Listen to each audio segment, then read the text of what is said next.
Gracias a todos por venir a celebrar a mi hija, a Brittany, la verdadera heroína de esta familia. La voz de mi padre retumbaba en los altavoces, distorsionada, mientras apretaba el hombro de mi hermanastra. Brittany sonreía, henchido el pecho bajo un uniforme del cuerpo de Marines que estaba mal de 6 maneras distintas. Entonces Richard me señaló con el dedo. A mí. Sola, en la mesa 12. No como Samantha, escupió, y 200 invitados adinerados se giraron para mirarme. Una decepción incapaz de donar un solo céntimo a la causa benéfica de su hermana. Una inútil. El salón enmudeció.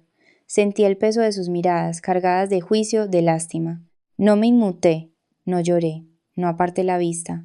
Simplemente saqué el móvil del bolso y toqué la pantalla. Ahí estaba, la notificación que llevaba 2 horas esperando. Total de donaciones recibidas, 50.200 euros. Ese era el número mágico. El umbral que convierte un delito menor en un crimen federal. Dejé mi copa de champán sobre la mesa con un suave tintineo. Le sonreí a mi padre y me puse en pie. Antes de mostraros qué pasa cuando un estafador intenta humillar a un general de división de la oficina del inspector general, decidme en los comentarios. ¿Qué haríais si vuestro propio padre os repudiara en público para proteger a un criminal? No salí de aquel salón de baile como una furia. No corrí. Caminé. Con el mismo paso medido que usaba al pasar revista a las tropas en Fort Bragg, el aparcacoches me miró con pena cuando llegué a mi coche de alquiler. Seguramente pensó que huía de la escena de mi propia humillación. Se equivocaba. No me estaba retirando, estaba recargando. Abrí el maletero. Allí estaba, colgado en un portatrajes, como una segunda piel que me había visto obligada a mudar por el bien de la paz familiar. Mi uniforme de gala. Me llamo Samantha Hart y tengo 34 años. No he llegado hasta aquí por ser la hija de nadie. He llegado sobreviviendo a misiones en lugares que mi padre no sabría ni encontrar en un mapa. Me puse la chaqueta. La pesada lana se asentó sobre mis hombros, familiar, anclándome a la tierra. Abotoné el cuello alto sintiendo la tela rígida contra mi garganta. Comprobé mi reflejo en el retrovisor, 2 estrellas plateadas en cada hombro. La insignia de un general de división. Allá adentro, Richard creía haberme despojado de mi identidad. Creía que llamarme decepción me rompería, pero olvidó que el ejército te destroza solo para reconstruirte en algo a prueba de balas. Volví hacia la entrada. El guardia de seguridad se movió para bloquearme. Echó un vistazo a las estrellas y se apartó tan rápido que casi se tropieza.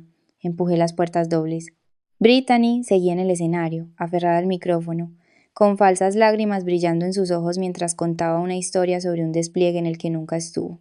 Hacía tanto frío en el desierto, sollozaba. Pero mantuvimos la línea. El sonido de mis tacones contra el mármol atravesó sus mentiras como un cuchillo. Clic, clic, clic. Las cabezas se giraron. El murmullo comenzó en el fondo de la sala y barrió el salón como una ola. Y después, silencio. Un silencio absoluto, sofocante. Brittany se quedó helada a mitad de frase. Sus ojos se clavaron en mi uniforme, luego subieron hasta mis hombros. Vi cómo el color se desvanecía de su rostro.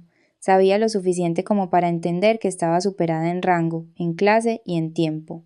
No me detuve hasta estar justo frente a ella, en la tarima. No grité, no lo necesitaba. Alargué la mano y le arranqué el micrófono de su mano temblorosa.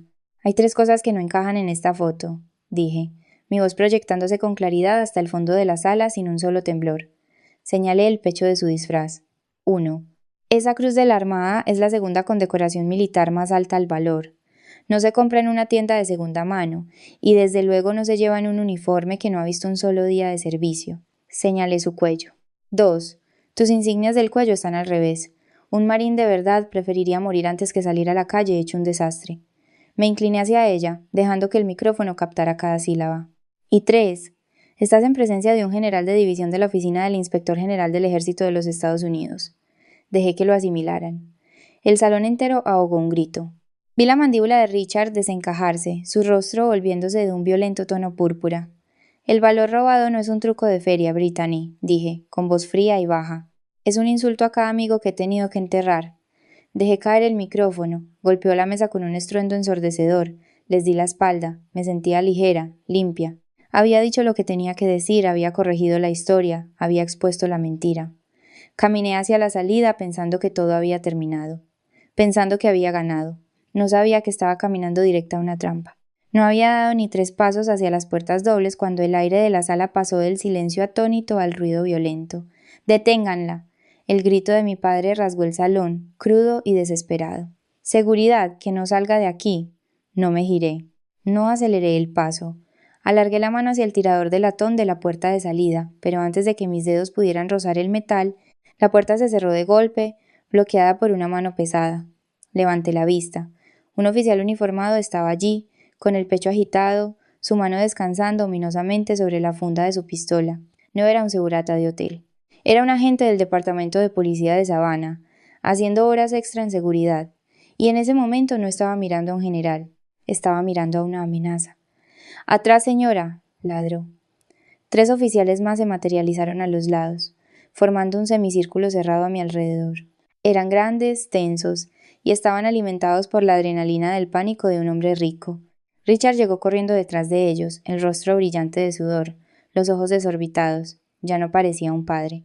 Parecía un animal acorralado, dispuesto a morder lo que fuera para sobrevivir. «¡Arréstenla!», chilló, señalando mi pecho con un dedo tembloroso. «Está borracha, es una desequilibrada mental. Se está haciendo pasar por un oficial para aterrorizar a mi hija». Los ojos del oficial al mando se entrecerraron. Miró mi uniforme, luego a mi padre. «Señor, estoy diciendo que está loca», le interrumpió Richard escupiendo las palabras. «Fue dada de baja por problemas psiquiátricos hace años. Tiene un arma en el coche, amenazó con matarnos a todos». Era una mentira tan audaz, tan temeraria, que por un segundo casi admiré su pura desfachatez. Estaba usando a la policía como un arma contra mí. Sabía que, en una situación de alto estrés, una placa suele escuchar al hombre que firma los cheques. «Señora, ponga las manos donde pueda verlas». El oficial al mando gritó, su mano agarrando su taser.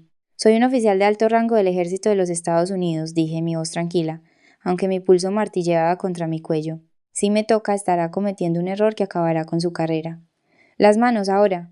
No esperaron a que obedeciera. 2 de ellos me agarraron, me giraron y me estamparon de cara contra la fría pared de yeso. Mi pómulo chocó con la dura superficie. Mi brazo fue retorcido detrás de mi espalda, forzado hacia mi omóplato hasta que la articulación gritó de dolor. «Sujétenla, que no se mueva». Richard se paseaba detrás de nosotros, jadeando como un perro. «Regístrenle los bolsillos, es peligrosa». Presionada contra la pared, oliendo el abrillantador de limón del local y el sudor rancio del policía que me sujetaba, observé a mi padre por el rabillo del ojo. Él sonreía, una sonrisa pequeña, aterrada y cruel. Creía que había ganado. Creía que me había roto. Me miró con lástima, negando con la cabeza. «Deberías haberte quedado sentada, Samantha. Deberías haber mantenido la boca cerrada». Pensaba que mi silencio de antes había sido miedo. Pensaba que me había quedado en aquella mesa, removiendo el agua, aguantando sus insultos, porque era débil. No entendía las matemáticas de la retribución. Si hubiera saltado el escenario 2 horas antes, cuando Brittany empezó su numerito de valor robado, las donaciones en su cesta habrían sumado quizás 800 euros. Eso es hurto menor. Un delito leve, una palmadita en la muñeca, una multa. Richard la habría sacado bajo fianza antes de que sirvieran el postre. Ella habría llorado, se habría hecho la víctima y habría inventado una historia sobre una confusión. Así que esperé. Me quedé allí mientras él me llamaba. Decepción. Me quedé allí mientras los invitados abrían sus talonarios. Me quedé allí mientras mi abuela vaciaba su cuenta de ahorros en el fondo fraudulento de Brittany. No me estaba acobardando. Estaba calculando. Necesitaba que la cifra subiera. 10.000, 20.000, 40.000. Necesitaba que cruzara los 50.000 euros. Ese es el umbral federal. Esa es la línea mágica donde el fraude menor se transforma en fraude electrónico y robo de identidad agravado. Esa es la línea donde la libertad condicional se convierte en una sentencia mínima obligatoria en una penitenciaría federal. No era paciencia, era adquisición de objetivos. Dejé que cavaran un hoyo lo bastante profundo como para enterrarse a sí mismos. Y no emití ni un solo sonido hasta que supe que no había escapatoria. El oficial empujó mi cara con más fuerza contra la pared. «¡Deje de resistirse!». No me estaba resistiendo, estaba respirando. «Richard», dije, mi voz ahogada contra el yeso, pero firme como el acero. «Acabas de tomar la última mala decisión de tu vida». No luché, no intenté patear ni gritar. La resistencia física es lo que esperan de una loca, es lo que justifica el taser. En lugar de eso me quedé completamente quieta. Clavé la mirada en el sargento que me inmovilizaba el hombro contra la pared. No lo miré como una víctima. Lo miré como un oficial al mando revisando un ejercicio fallido. «Sargento», dije. Mi voz no era alta, pero tenía el filo de navaja de la autoridad que atraviesa el caos. «Tiene una oportunidad para salir de esta conservando su placa». Él parpadeó, el sudor goteando en su ojo. «Cállese». «Mi nombre es General de División Samantha Hart», continué. pronunciando cada sílaba. Soy la subinspectora general del Ejército de los Estados Unidos. En este momento está deteniendo a un oficial federal basándose en la palabra de un hombre que está cometiendo activamente un delito grave. El agarre en mi brazo se aflojó una fracción de milímetro. Solo una vacilación, pero la sentí. ¡Miente!, gritó Richard con la voz quebrada. No la escuchen, no se ha tomado la medicación. Revise mi bolsillo, le ordené al oficial. Bolsillo izquierdo del pecho, identificación militar. Hágalo. El sargento me miró, luego a Richard. La duda empezaba a filtrarse a través de su adrenalina. Vio las condecoraciones en mi pecho, perfectamente alineadas al milímetro. Vio la forma en que me mantenía erguida, incluso inmovilizada contra una pared. Los locos gritan, no dan instrucciones tácticas. Revíselo, repetí. Pero si la saca, más le vale estar preparado para saludar. El oficial metió los dedos temblorosos en mi bolsillo, sacó mi tarjeta de identificación militar, la sostuvo a la luz, vio el chip holográfico, vio el rango, vio la fecha de caducidad, 5 años en el futuro. El color se desvaneció de su rostro más rápido que un recluta que falta al recuento. Soltó mi brazo como si fuera un hierro al rojo vivo. Dio un paso atrás, su mano cayendo de la funda a su costado. Señora, tartamudeó. Yo no. Aseguré el perímetro, ordené enderezando mi chaqueta con un tirón seco. Y quítenme las manos de encima. La dinámica de la sala cambió en un instante. Los otros oficiales sintieron el cambio, bajaron sus porras. Los invitados murmuraban, con los móviles en alto, grabando el momento en que la hija loca se convertía en la persona de más alto rango en la sala. Durante 5 segundos tuvo el control, tenía la verdad, pero Richard también lo vio. Vio al oficial retroceder, vio su narrativa desmoronarse, y como una rata acorralada en un sótano, no se rindió. Se lanzó por la opción nuclear. No solo dobló la apuesta, reinventó la realidad. Esa identificación la imprimió de internet, gritó Richard metiendo la mano en el bolsillo de su propia chaqueta. Os dije que está enferma, tengo la prueba aquí mismo. Sacó su móvil, sus dedos torpes moviéndose por la pantalla, desesperados y maníacos. ¿Queréis ver quién es en realidad? Mirad esto, le plantó la pantalla en la cara al sargento. Mirad los papeles de la baja, aulló Richard. Léelo, baja por esquizofrenia paranoide, tendencias violentas. Está todo ahí, no es un general, es una paciente. El sargento miró el teléfono. Entrecerró los ojos ante el documento en la pantalla. Parecía oficial. Tenía un sello del Departamento de Defensa, tenía mi nombre, tenía una fecha de hacía 3 años, era una falsificación. Una falsificación de alta calidad, cara, por la que Richard debió de pagar miles a alguien para crearla, por si alguna vez intentaba defenderme. Había estado llevando un asesinato digital de mi reputación en el bolsillo, esperando el momento de apretar el gatillo. El sargento miró el teléfono, luego a mí. El miedo en sus ojos cambió. Ya no era miedo a la autoridad, era miedo a lo desconocido. Señora, dijo el oficial, su mano deslizándose de nuevo hacia su taser. Dese la vuelta, ahora. Ese documento es falso, dije en mi voz gélida. Verifíquelo, llame a la base. Lo verificaremos en comisaría, ladró el oficial. Espósenla. Sentí el frío acero cerrarse sobre mis muñecas. El clic resonó en el silencioso salón de baile. Richard se rió como si ya hubiera ganado. Brittany ocultó su sonrisa de suficiencia tras una mano perfectamente cuidada. Creían que estaba acabada, esposada, deshonrada y sola. El sargento me agarró del brazo para sacarme de allí cuando las puertas del salón se abrieron de par en par. 6 agentes con trajes de color carbón irrumpieron en la sala. Placas en alto. Agentes federales, que nadie se mueva. La música se detuvo. Los invitados se congelaron. Los policías locales casi dieron un brinco del susto. El agente especial Miller se abrió paso directamente, a través de la multitud aterrorizada, y me saludó. Señora, disculpe la demora. Estábamos esperando la transferencia bancaria. El sargento palideció. Mis esposas se abrieron de un chasquido. Volví a erguirme. La orden judicial era real. Mi autoridad era real. Y el fraude era suyo. Caminé hacia Brittany, que de repente parecía una niña escondida dentro de un uniforme robado. Solo era una broma, gimió. El fraude electrónico no es ninguna broma, dije. Y la ley de valor robado es federal. Miller la esposó, leyéndole sus derechos.